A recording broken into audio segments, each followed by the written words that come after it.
जय श्री कृष्णा। कैसे हैं आप लोग फ्रेंड्स? आज की चर्चा काफ़ी महत्वपूर्ण होने वाली है। आज हम चर्चा कर रहे हैं कलयुग के सम्राट यानी कि राहुदेव महाराज की, क्योंकि आज 23 नवंबर 2025 वो विशेष तिथि है जब राहुदेव महाराज अपने स्वयं के नक्षत्र 7.5 वर्षों के बाद ये स्वयं के शतभिषा नक्षत्र में गोचर करने जा रहे हैं। बहुत महत्वपूर्ण समय रहेगा। आगामी 6 माह का समय आपके पास ऐसा रहेगा जब आपको राहु देव की अनुकंपा प्राप्त होगी। बहुत ही सुखद समय है, क्योंकि मोस्टली देखिए कलयुग पाप प्रधान है, राहु पाप प्रधान है। और जब दो मित्र एक ही प्रवृत्ति के एक दूसरे के संपर्क में होते हैं तो उनके प्रभाव में वृद्धि हो जाती है। इसीलिए राहु को कलयुग का सम्राट कहा जाता है। अब वह स्वर्णिम काल है जो राहु का स्वर्णिम काल, राहु का साम्राज्य स्थापित करने के लिए बहुत महत्वपूर्ण समय है। क्योंकि राहु देखिए इतने प्रबल ग्रह हैं, क्योंकि देखिए इनकी कोई फाउंडेशन नहीं है। छल, दंभ, द्वेष, पाखंड, झूठ, असत्य, दूसरों को गिराकर स्वयं को ऊंचा उठाना, दूसरों का अपयश इतना ज़्यादा कर दो कि वो सच बोल ही ना पाए। इस तरीके की प्रवृत्तियों वाले लोग आपको आपके आसपास हजारों की संख्या में मिल जाएंगे। ये सब राहु के निगेटिव प्रभाव से युक्त लोग होते हैं। और राहु की सकारात्मकता जिनके अंदर होती है वो व्यर्थ की बातों को छोड़कर खुद के माइंड को इतना डेवलप कर देते हैं कि उसी के आधार पर वो कीर्तिमान स्थापित कर देते हैं। क्योंकि राहु व्यर्थ की बातों में उलझने की बजाय मौन रहकर, रहस्य बनकर स्वयं को इतना उन्नत बना दो कि हर कोई आपके सामने नतमस्तक हो जाए। ये राहु की विशेषता है। राहु के मोस्टली देखिए कोई भी ग्रह हो उसकी दो चीज़ें होती हैं, एक तो निगेटिविटी भरी हुई युक्त तो चीज़ें होती हैं और एक पॉजिटिव चीज़ें होती हैं। अब डिपेंड ये करता है कि हम प्रभावित कौन सी चीज़ों से हो रहे हैं, यानी कि बर्थ चार्ट में ग्रह हमारा किस प्रकार का बैठा हुआ है। हालांकि थोड़े से प्रयासों से हम चीज़ों को अपने लिए अनुकूल भी कर सकते हैं। देखिए राहु को रंग से राजा बनाने वाला जाना जाता है, क्योंकि क्षण मात्र में आपकी स्थितियों को एकदम बदल देते हैं, अचानक का कारकत्व रखते हैं और रहस्य एकदम से उजागर होता है और उसका विस्फोट भी उतना ही बड़ा होता है। अब यहाँ पर राहु क्योंकि देखिए आपके शतभिषा नक्षत्र में जब गोचर करेंगे तो काफ़ी प्रसन्न अवस्था में होंगे। जब भी कोई दूसरे के मकान में हो या किराए के मकान में हो तो उसकी स्थिति क्या होगी, और जब वो स्वयं के मकान में होगा उसकी स्थिति क्या होगी। ये सारी चीज़ें बहुत मायने रखती हैं। राहु इस समय जब स्वयं के नक्षत्र में आएंगे तो आपके लिए बहुत ही बड़े बड़े मौके लेकर आएंगे, क्योंकि राहु एक विशेष ग्रह है। राहु ना तो किसी सीमा को मानते हैं ना ही किसी दायरे को मानते हैं। राहु अगर आपके अंदर दो चार चीज़ों में कमी होती है योग्यता में तो भी राहु उसको अवॉइड कर देते हैं। यह विशेषता राहु के अतिरिक्त अन्य किसी भी ग्रह में नहीं हो सकती। तो ये काफ़ी महत्वपूर्ण समय काल है जो राहु को आपको प्राप्त होने जा रहा है। और वैसे भी आपकी बर्थ चार्ट के सबसे योग कारक प्लेनेट जो होते हैं वो राहुदेव महाराज होते हैं। एक साथ 6 भावों को कंट्रोल करने की क्षमता रखते हैं, प्रत्यक्ष रूप से और अप्रत्यक्ष रूप से कहें तो ये समग्र कुंडली को अपने प्रभाव में रखते हैं। विशेषता ये मस्तिष्क को कंट्रोल करते हैं। देखिए मस्तिष्क ही पूरे संसार के, आप जो कुछ भी खाते पीते सोते जागते उंगलियां चलाते हैं या आप अपनी पलक भी झपकाते हैं वो भी मस्तिष्क के निशान निर्देश पर ही। तो काफ़ी महत्वपूर्ण है कि राहु का प्रभाव हमारे लिए सकारात्मक हो जाए, क्योंकि जब सकारात्मकता होगी तो हमारे विचार भी उतने ही उन्नत होंगे। जब विचार उन्नत होंगे तो हमें जो कार्य करने होंगे वो कार्य हमारे सामान्य से ऊपर जाएंगे, और जब सामान्य से ऊपर जाएंगे तो उनका रिटर्न भी हमको सामान्य से ऊपर ही प्राप्त होने वाला है।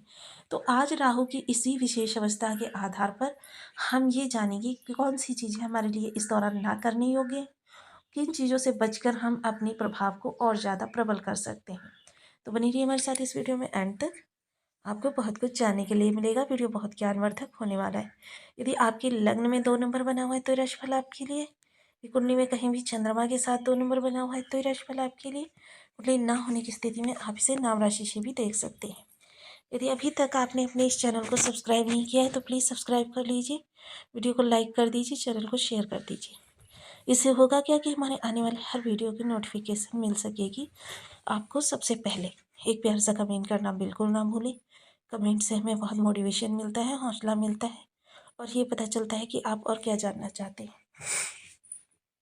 दशम स्थानगत राहु, ये राहु कारक होते हैं और कारक होकर ये आपकी आजीविका के भाव को प्रभावित करते हैं। आपने पिछले समय में देखा होगा कि जब शनि ने शतभिषा में प्रवेश किया था, ये आपके पिछले गोचर काल के दौरान हुआ था, जब पिछले दशम स्थान से शनिदेव का गोचर हो रहा था। उस समय पर आपने देखा होगा कि आपने जितनी भी आपके आसपास समस्याएं थी उनको 50% तक कंट्रोल कर लिया था। 50% क्यों नहीं कंट्रोल कर पाए थे? क्योंकि वहाँ पर शनि जो थे वो विलंबिता को बनाए हुए थे। अगर उसी गोचर काल के दौरान सारी चीज़ें स्थित हो गई होती तो फिर आपके लिए कोई समस्या ही नहीं थी। अब राहु दशम स्थान में देखिए कारक होते हैं।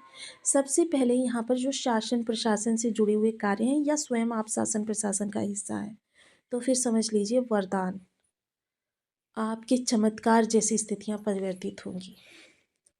इसके अलावा किसी काल्पनिक कार्य को करते हैं, जैसे कोई बुक्स लिखना वगैरह, या जिसमें अपने माइंड का बहुत ज़्यादा प्रयोग करके नए नए आइडियाज़ डेवलप करने पड़ते हैं, अप्रत्याशित वृद्धि। या फिर आप कुछ ऐसा कार्य करते हैं कि जिसमें आपको बहुत सारे लोगों की ज़रूरत पड़ती है, यानी टीम वर्क, तो भी आपके लिए ज़बरदस्त। सामान्य वर्क करने वाले लोगों के लिए समय काफ़ी अनुकूल रहने वाला है, उनके सामने अवसरों की भरमार रहेगी। हालांकि यहाँ पर राहु थोड़ा सा भ्रम भी उत्पन्न करेंगे कि आपके सामने जब ऑप्शंस बहुत ज़्यादा खुल जाएंगे तो थोड़ा सा आप कंफ्यूज भी रहने वाले हैं। इस कन्फ्यूज़न को आपको निवृत्त करना है बिल्कुल, क्योंकि राहु कन्फ्यूजन उत्पन्न तो करते हैं लेकिन कन्फ्यूजन निगेटिव रूप है, इसका ध्यान रखिएगा। पंचम दृष्टि धन भाव पर जाएगी तो सबसे पहले वाणी प्रभावित होगी। अब वाणी देखिए सत्यनिष्ठ नहीं होगी,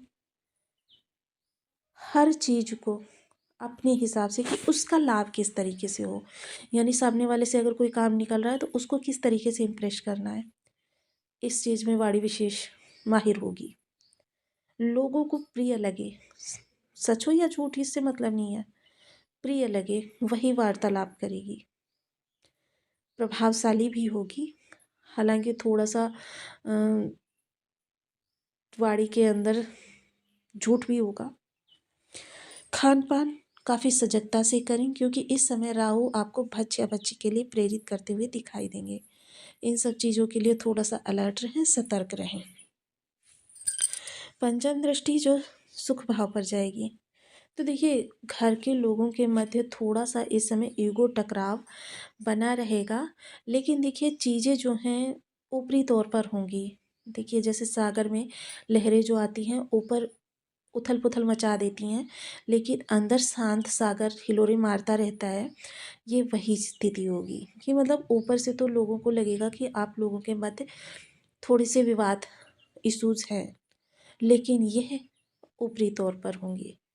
भौतिक सुख सुविधाओं में विशेष वृद्धि होगी, कर्म में विशेष वृद्धि तो भौतिक सुख सुविधाएं भी बढ़ती हुई दिखाई देंगी।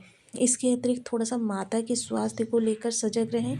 थोड़ा सा माता के स्वभाव में परिवर्तन आता हुआ दिखाई देगा, या तो माता से आपकी बनेगी नहीं या माता से किसी कारणवश कलह हो सकता है। भूमि भवन वाहन इन्वेस्टमेंट के लिए बहुत उपयुक्त समय है। ऐसे समय पर देखिए आपके मोस्टली ग्रह जो हैं अनुकूल हो रहे हैं, तो ऐसे कार्यों में आपको लाभ का प्रतिशत बहुत ज़्यादा बढ़ा हुआ मिलेगा। नवम दृष्टि देखिए, नवम दृष्टि जो है इनकी अमृत तुल्य होती है। ऐसे में ये शत्रु नाश नहीं करेंगे बल्कि शत्रुता का नाश करेंगे, यानी शत्रु मित्र बन जाएंगे। लेकिन यहाँ पर भी आपको थोड़े से सजग रहना है, क्योंकि राहु की दृष्टि है। ऐसे शत्रु जो मित्र बनते हैं वो आपका बहुत बड़ा नुकसान कर सकते हैं, इसके लिए आपको सतर्क रहना है। यह राहु देखिए, ऋण देना चाहते हैं या लेना चाहते हैं, दोनों ही स्थितियाँ आपकी अनुकूल हैं। राहु आपको कंपटीशन में सबसे आगे पहुंचा देंगे। देखिए, राहु राजा हैं, और जब कोई भी आपकी प्रतिद्वंदिता में आता है, चाहे आप जॉब वाले व्यक्ति हैं तब भी आपको प्रतिद्वंदिता प्राप्त होती है, आप बिजनेस करते हैं तब भी आपको प्रतिद्वंदिता प्राप्त होती है, आप स्टूडेंट हैं तब भी आपको प्रतिद्वंदिता प्राप्त होती है, सामान्य गृहिणी भी हैं तब भी आपके सामने प्रतिद्वंदिता लगी रहती है। इस प्रतिद्वंदिता में आपको सबसे अग्रणी लेकर जाने वाले हैं राहुदेव महाराज। राहु की कृपा बहुत ही इस समय पर अच्छी आपको प्राप्त होती हुई दिखाई देगी। बिजनेस ज़बरदस्त रूप से फले फूलेगा। आपके कॉम्पिटिटर्स आपसे एक कदम पीछे ही रहने वाले हैं। अब देखिए, किसी भी ग्रह की अनुकंपा को प्राप्त करने के लिए हमें भी थोड़े से प्रयास करते रहने चाहिए। सबसे पहले ओम राम राहवे नमः इस बीज मंत्र का 1 माला, 2 माला, 5 माला, 7 माला, 11 माला का जब नियमित अपनी सुविधानुसार करना प्रारंभ करें। राहु से संबंधित भावों से चीज़ें किसी के साथ शेयर ना करें। जितना संभव हो सके अपने अंदर ही गुप्त गोपनीयता बनाकर रखें। अपने मन में ये पॉजिटिविटी बनाकर रखें कि अगर आपकी कोई भी चीज़ बिगड़ रही है या आपके साथ कुछ बुरा हो रहा है, तो मन में ये भरोसा रखें, विश्वास रखें, दृढ़ विश्वास कि अब आपके साथ बहुत कुछ अच्छा होने वाला है। जब आपके साथ बहुत कुछ अच्छा होने वाला होता है, तब देखिए, छोटे मोटे पड़ावों को तो हमें पार करना ही पड़ेगा बड़ी प्रसन्नता पाने के लिए। तो देखिए, ये ब्रह्मांड इसी तथ्य पर काम करता है, जब आप अपनी वाइब्स गुड रखते हैं तो आपके साथ अच्छा